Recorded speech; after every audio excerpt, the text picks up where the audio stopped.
আসসালামু আলাইকুম সম্মানিত দর্শক। আমি আপনাদের মাঝে এখন সত্য একটা জিনের গল্প বলব। এই যে আপনারা যে বাড়িটা দেখতেছেন, এই বাড়িটা আগে বসবাসের যোগ্য ছিল। এটা আমাদের মাদ্রাসার পাশেই মাদ্রাসা। এখানে একজনের বাসা ছিল। দিনদার একজন মানুষ।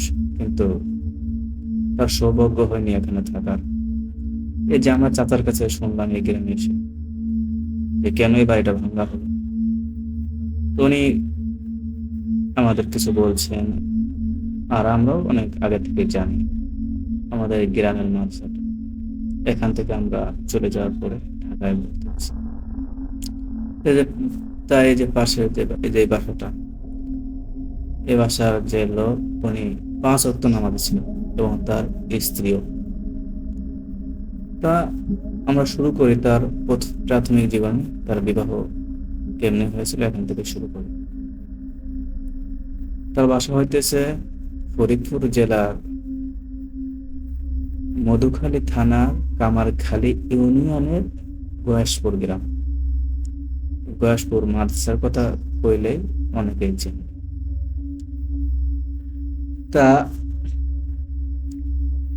ইনি আল্লাহওয়ালা মানুষ।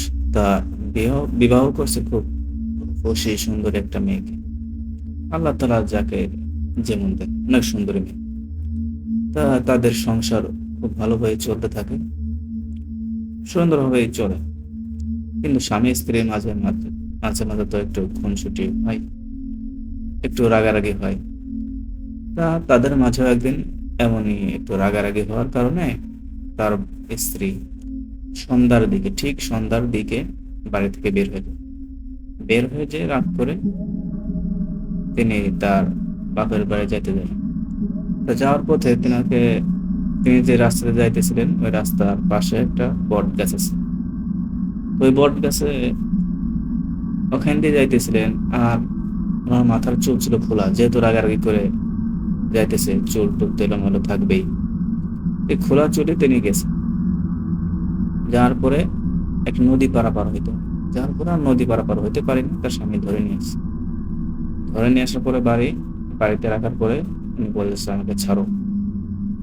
অস্বাভাবিক আচরণ করতেছে। এটা তো অনেক ভয় পেয়ে গেছে, কিরে এমন করতেছে কে? আগে তো এখন এমন করিনি। যাই হোক, পরে কবিরাজ দেখায় তাকে তাকে কবিরাজ দেখায়। তারপর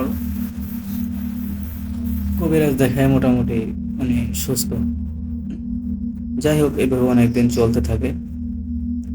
এভাবে চলতে চলতে আসলে ওই জিন তার এই বাড়িটা কবজা করে নেয়। শুধু একটা জিন না, অনেক অনেক ফকির আনছে, কবিরাজ আনছে। তারা দেখছে যে এক একজন বলে ৭০টা, ৮০টা, ১০০টা এমন জিন আছে। তো ওনার কাছে একদিন একটা কবিরাজ আসলো, অনেকদিন থাকে হয়েছে, থেকে অনেক টাকা পয়সা নিয়ে গেছে, কিন্তু কোনো কাজ হয়। পরে ওনাকে দেখাইছে যে সাপ দেখো। এখন কবিরাজ আনছে, পরে কয়ে যে তোমার সাপটা ভরে রাখতেছে। এমন অনেকে দেখছে সাপ। তারপর এভাবে চলতে মনে করেন ৪-৫ বছর এভাবে চলতেই থাকে। তার একটা মেয়ে, ২টা ছেলে। মেয়েটাও অনেক সুন্দরী, তার ওই জিনের সমস্যা, তাকে অনেক ঠিক কবিরাজ দেখাইয়া পরে বিয়া দিয়ে দিছে। এভাবে চলতে থাকে।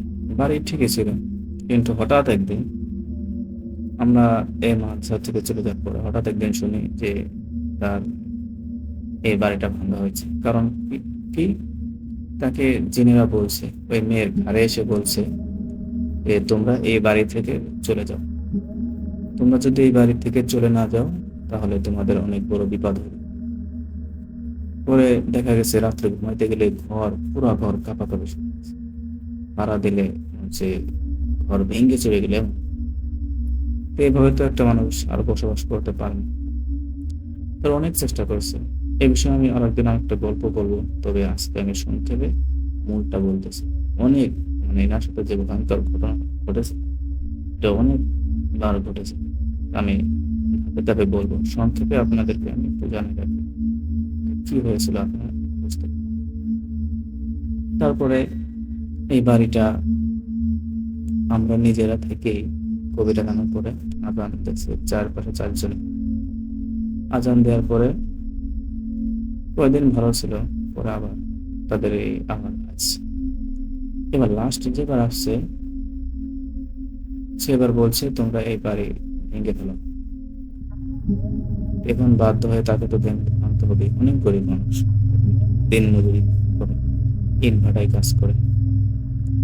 তারপরেও কি করা, যেহেতু তার তো বিপদ আর নিজের ঘাড়ে চাপাইতে চায় না, তারপরে অনেক কষ্ট করে এই ঘরটা ভাঙছে। এই ঘর দিতে তার অনেক কষ্ট হয়েছে। এই ঘরটা ভাঙে একটা নদীর পাশে গেছে, মধুমতি নদীর তীরে টিনের ছাপড়া বেঁধে তারা এই জীবনযাপন করতেছে। আমি আর একদিন সময় পেলে যদি যাই, তাহলে আমি আপনাদের তার এই ঘরটা দেখাবো। আজকে সুযোগ হয়নি সেখানে যাওয়ার, অনেক ব্যস্ততা ছিল। শুধু এই গ্রামের মানুষ থেকে একটু খোঁজ নিয়ে এই ভিডিওটা করেছি, একটু আমাদের সামনে উপস্থিত করলাম। তারপরে বলে রাখি যে যে শুনলাম যে ইনারা যাওয়ার পর থেকে এখানে কেউ প্রবেশ করেনি।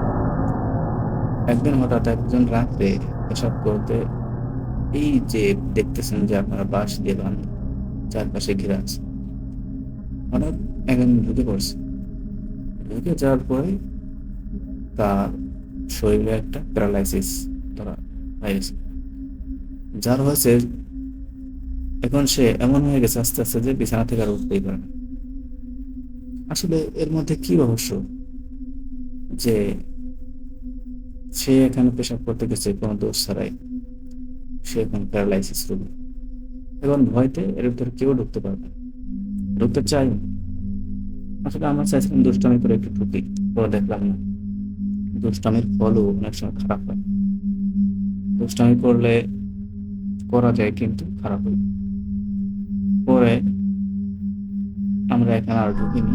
পরে খোঁজ খবর নিলাম যে এখানে আসলে অনেক জিনের বসবাস, এখানে জিনের সর্দার থাকে, এখান থেকে এই সমস্ত কাজের হুকুম দেওয়া হয় তাদের।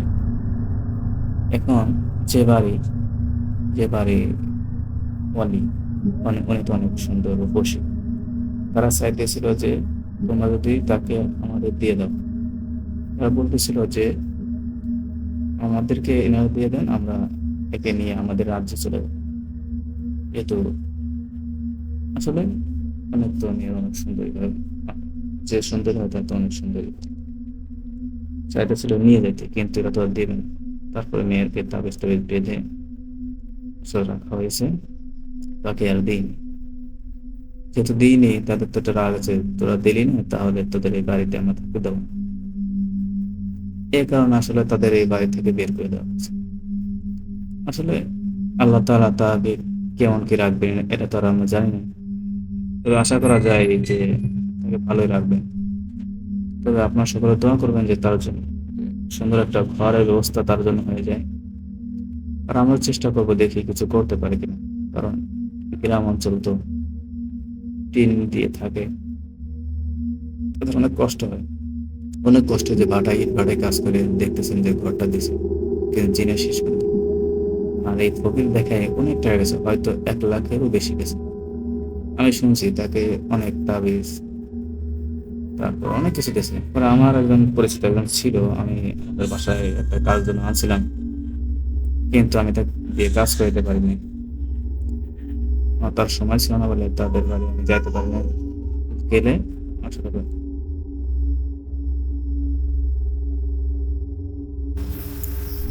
পরে আমি মনে করেন যে আমি আমাদের বাসা দেখায় চলে গেছি।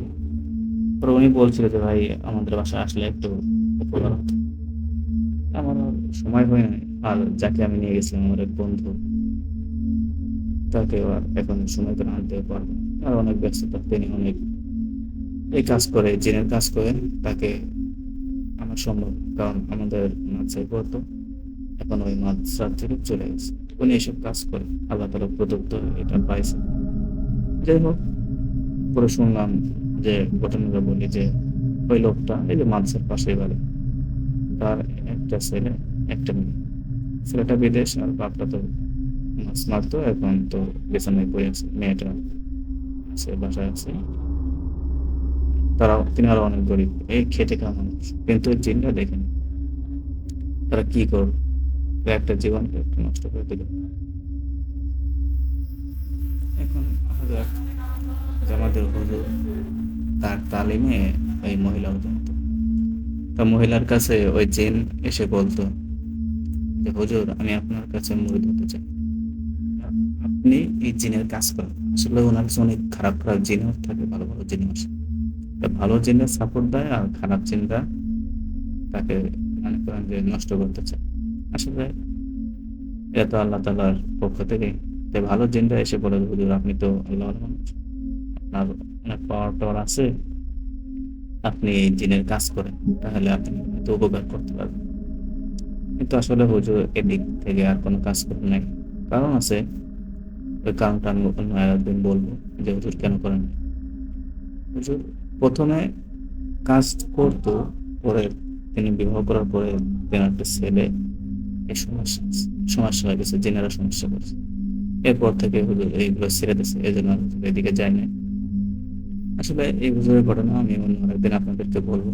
এখন বলি যে এই ঘটনা আসলে, এই যে দেখতেছেন এই বাড়িটা, এই বাড়িটাই কারো এখন বানাতে সাধ্য নেই। আর অনেক মানে বড় ঘটনা থেকে আমি সংক্ষেপে শুধু মূল মূল কথাগুলো তুলে ধরলাম। যদি আমার এই ভিডিওটা ভালো লাগে তাহলে সকলে আমার একটু সাপোর্ট করবেন, লাইক কমেন্ট করতে ভুলবেন না, আর সাবস্ক্রাইব দিয়ে রাখবেন। আমি এরপর থেকে পার্ট বাই পার্ট, এই যে এইবারে পার্ট বাই পার্ট আমি করবো, আপনাদেরকে শোনাবো। আসলে আপনাদের অনেক ভালো লাগবে, খুব ভালো লাগবে যে কেমন কি করে তাদের সাথে এইসব ঘটনা ঘটেছে।